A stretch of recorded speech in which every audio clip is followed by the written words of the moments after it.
Hi there.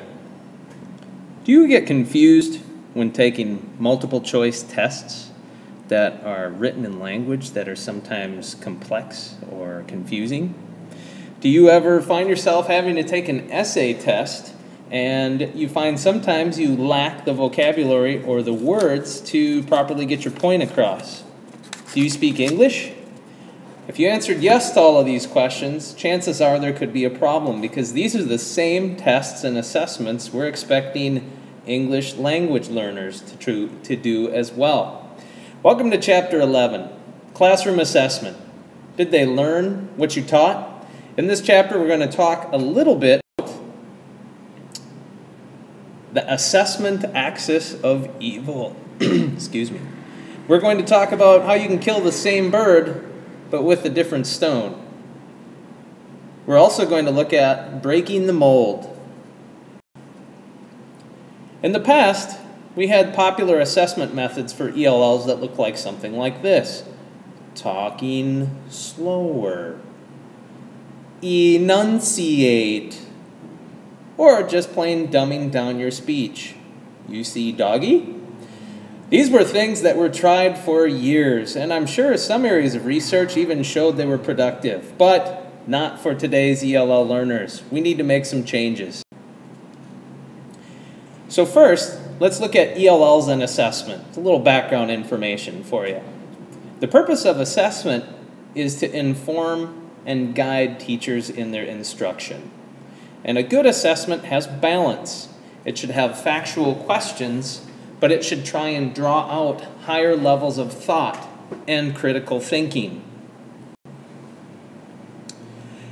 Who's the assessment axis of evil comprised of? Well, first of all, there's the evil essay question. These often require writing skills that are past most ability levels of our ELL students, yet we still expect them to do those things. Number 2 is the multiple choice question. Oftentimes, the reading level is too high. The questions for this are hard to write, and the extra options just tend to confuse people. And I bet some of you can recall maybe some tests in college that were confusing, and you were even an English speaker. Now, let's compound that by adding in the fact that you're an ELL. Oh, but there's a silver lining. They are easy to score. Little trivia question for you. Where was the multiple choice question conceived? Was it A, USSR, the big communist bloc that we know now as Russia, or B, the United States? I'll give you a moment to think. Well, here's a sample of a multiple choice question from communist Russia. Who was the most important general in World War II? Was it A, whoever we tell you, B, whoever we tell you, or C, whoever we tell you? Or did you guess the United States? Here's a sample of a multiple choice question from there. Which president is quoted as saying, rarely do we ask the question, is our children learning? Was it A, George Bush, B, George H. Bush, C, George W. Bush, or D, Snooki? Actually, this is a concoction of the United States. Since we're a land of abundance, why not throw in test questions that require all sorts of possibilities for answers? Why don't we confuse our students even more? Actually, there's also some popular assessment myths as well. Number 1 is assessments always help the students. Not always. In fact, think about the last time you took a really difficult test and think about how it helped you. Maybe it helped your blood pressure rise, but that's about it. 2, teachers are good question writers. Just because you're a teacher, or a good one at that, it doesn't mean you're good at writing questions that will elicit the kind of response you are looking for from an ELL. And 3, higher level questions are good questions. Well, not always. It depends on what types of information you're trying to draw out. Let's go on to part 2. 2 birds, 1 stone. Okay?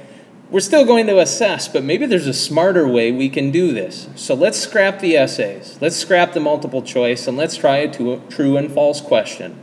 Number 1, it simplifies the language, and one way to prove knowledge is to then correct the false answers.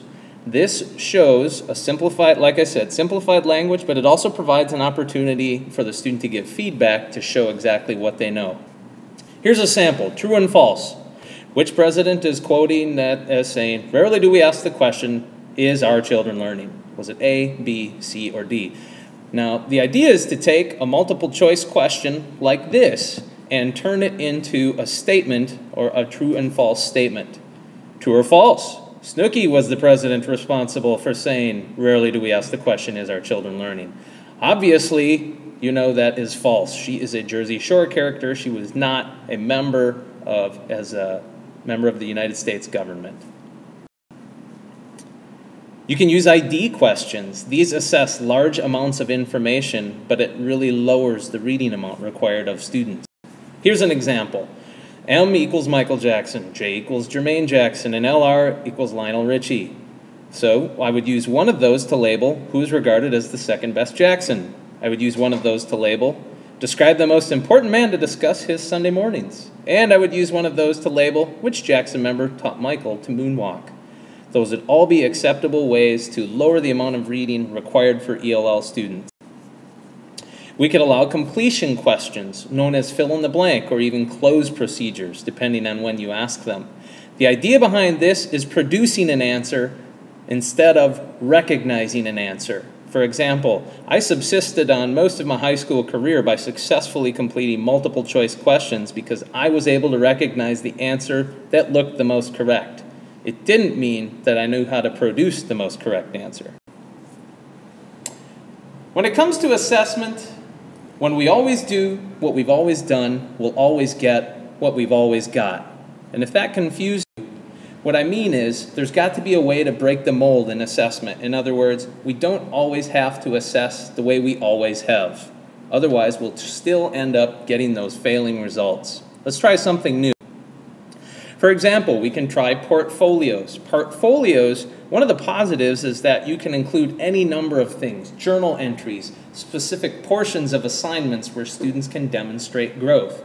The idea of a portfolio is it takes the student and it activates them as a participant in their learning. They can identify areas of weakness and identify areas of growth. You could use graphic organizers.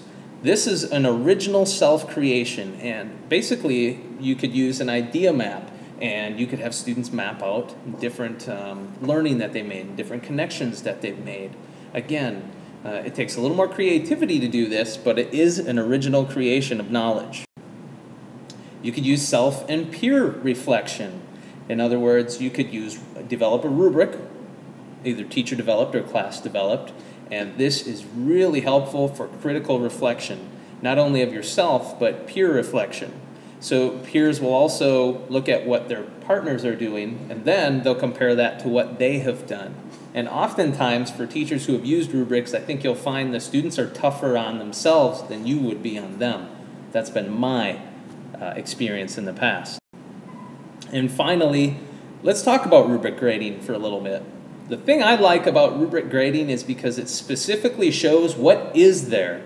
According to the guidelines that we set forth going into this, what do you have instead of what don't you have? I think it's easier for students to identify what they do have instead of what they don't have.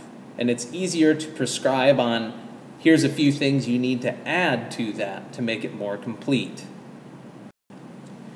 Well, as I finish up, I want you to think about a couple of things. My two questions weren't necessarily devoted from the book, but more out of my own curiosity. Reflect on your own classroom practice. Describe 2 ways you could revise your assessments to allow more success for ELLs. And 2, if you have used rubrics, how have you used them to bridge the gap from total subjectivity to transparent assessment? That's about all I have. Thanks for listening, and I look forward to reading your answers.